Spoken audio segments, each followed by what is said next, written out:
Imagine a world where the most beautiful men, the generals, the high-ranking bureaucrats, even the emperor himself, would not consider their formal attire complete without a fresh peony tucked behind their ear.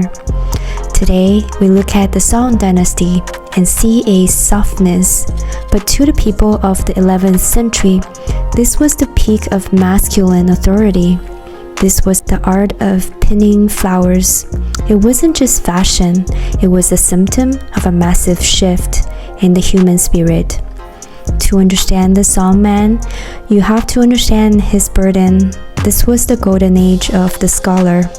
For the first time in history, social status wasn't won on the battlefield, but through grueling imperial examinations. This created a highly intellectualized, urban, and meritocratic society.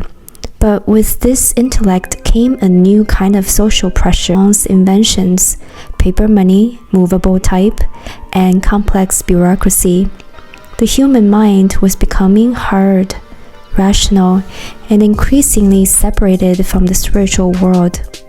In spiritual science, the head is the most mineralized part of the human body.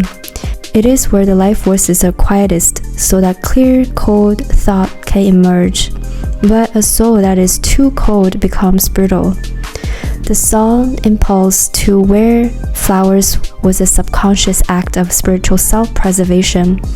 By placing a living, breathing plant, the ultimate symbol of the sun's etheric life force, directly onto the seat of the intellect, they were attempting to harmonize the hardening mind with the living spirit.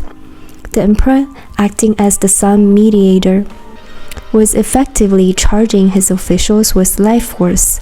When these men walked the streets of the capital, Kaifeng, with peonies in their hair, they were visually reminders that even in a world of laws, taxes, and logic, the human spirit must remain pliant and fragrant. They were balancing the masculine yang of the social order with the floral yin of the cosmic life cycle. The Song Dynasty eventually passed, and as we moved into the 5th epoch, the intellect hardened further, eventually losing the flower entirely. Today, we view nature as something outside of us, something to be managed or observed. But the song scholar official reminds us of a time when the eye was still fighting to stay connected to the earth's blossoming skin.